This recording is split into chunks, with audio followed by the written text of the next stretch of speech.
Boa tarde, pessoal. Hoje, 12 de agosto de 23.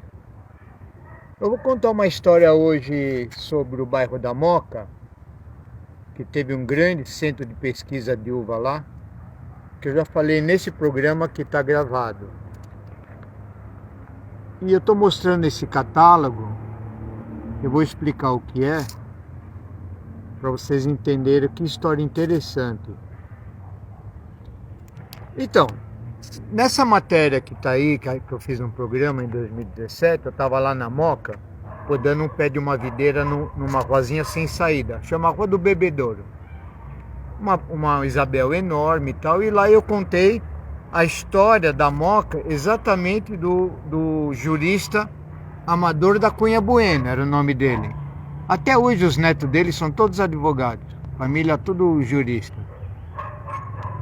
Muito bem. E o que aconteceu? Eu sempre sabia dessa história da Moca, que lá teve 1895 a 1940, teve a maior coleção de uva com bons tratos, como estão nos livros do Júlio Seabra Inglês de Souza.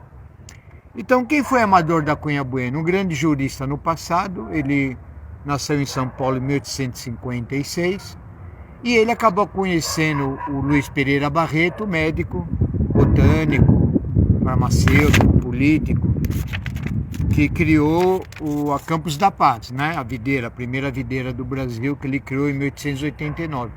E o Pereira Barreto, com a coleção que ele já tinha, a primeira do Brasil, lá em Pirituba, com 400 variedades de uva, ele doou essas mudas também, 400 variedades, para o Amador da Cunha Bueno, e deu também para o amigo dele que chama Campos da Paz, o médico mineiro que estudava o alcoolismo.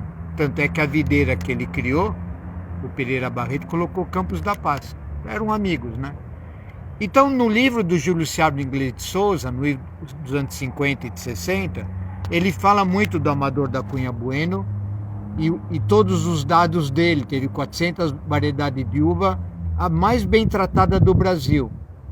E eu sabia disso, tanto é que eu falei nessa matéria que está no nosso programa, já em 2017. E antes também já falava para o grupo. Só que o que aconteceu? Veja como a história é incrível e cai na mão da gente. O meu amigo de Jundiaí, o Eduardo Carbonari. Quem é o Eduardo Carbonari? O pai dele, o apelido do pai dele lá em Jundiaí, famosíssimo, até agora, agosto que nós estamos, completa um ano do falecimento dele. O apelido dele era Tinho, família Carbonari.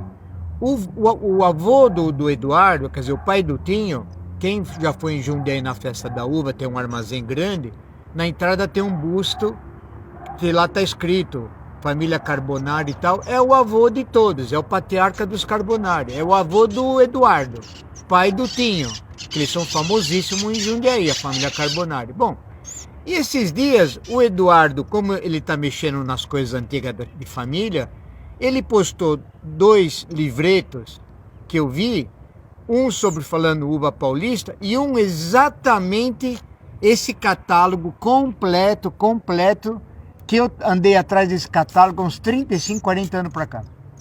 E ninguém tinha.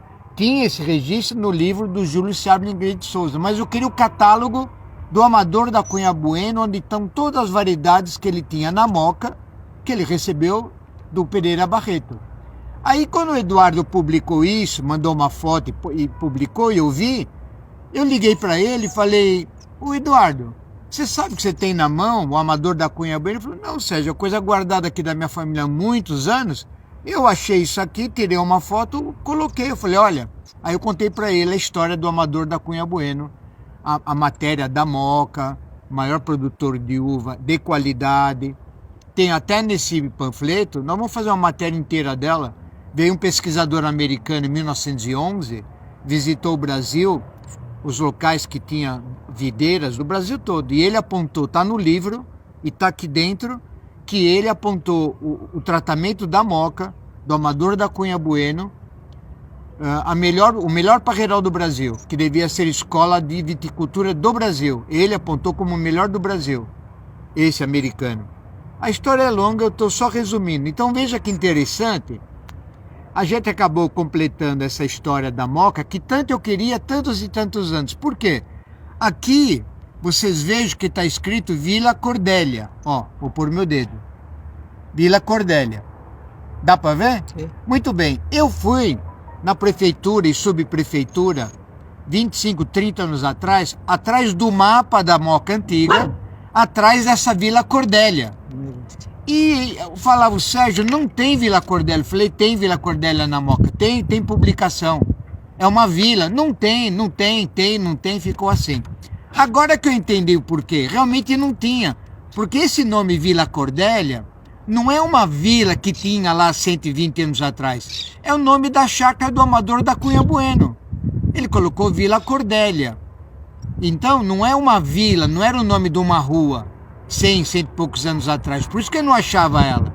Agora que eu entendi quando eu recebi isso aqui. Então, o que acontece? Tem um grande historiador na Moca, muito famoso. Ele chama Ângelo Agarelli. Deixa o cara parar de buzinar que o mundo vai acabar. Ângelo Agarelli. E um conhecido acabou levando a ele esta informação da Moca, que ele já fez muitos livros da Moca. Ele é muito famoso. Quem entrar no site, vocês vão ver. Procura o nome dele. E o que aconteceu? Um amigo dele me telefonou, que a notícia correu, um avisou o outro na Moca. E eu tô indo com o Eduardo Carbonari, tá marcado sexta que vem, da semana que vem, na parte da tarde, lá na Moca, no apartamento desse historiador. Ele soube dessa matéria que passaram o meu recado para ele, e ele falou, mandou um recado para mim, que ele tem escutado alguma coisa de videira na Moca, muito vagamente, mas não essa história tão incrível do Amador da Cunha Bueno. E ele pediu que eu vá na casa dele, eu vou com o Eduardo Carbonari, que é o dono dessa escrita, e nós vamos conversar com esse historiador. Já terei uma cópia inteira do catálogo, são 20 páginas, muito bem escrito, muito interessante. Eles eram da época dos Marengo. 1911 está escrito aqui, e 1920, eles ganharam o primeiro troféu de exposição de uva do Brasil. E o Marengo também, porque Moca e Tatuapé, para quem não é de São Paulo, é um bairro colado ao outro, é 1 quilômetro. Então tinha os grandes Marengo no Tatuapé, o Amador da Cunha Bueno na Moca, o Pereira Barreto em Pirituba, Luciano Poletti em Ferraz Vasconcelos, e cada um na sua época, cada uma com a sua história. Todos paulistas. E não é feio falar isso. Eu estou só colocando a história no devido lugar. Então caiu esse documento no meu colo. É incrível. Como eu falo, viu, Cristiano? Parece que eu sou uma múmia ambulante, que as coisas caem tudo no colo da múmia, né? Saí da areia lá do Egito, e as coisas caem no meu colo. É impressionante, né? Dizem, quem procura acha. Quem procura acha. Isso aí acabou me achando, porque eu vi uma foto do Carbonari. Pois é. Nem ele imaginava. Aí quando eu contei a história disto para ele, ele falou, Sérgio, eu não tinha noção dessa história da Moca. Eu vi isso, tirei uma foto, mandei para você, para uns amigos meus. Falei, não, Carbonari, você tem uma coisa fabulosa na mão. Então é isso que eu estou adiantando para vocês. Então sexta que vem tem a visita que nós faremos ao historiador lá da Moca, já dei o nome dele. E talvez ali vai ser gravado ou não sei, tenho dúvida. Mas esse senhor vai fazer uma grande matéria com essa matéria do Amador da Cunha Bueno. Então, mais uma história colocada no devido lugar. Ok? É isso aí.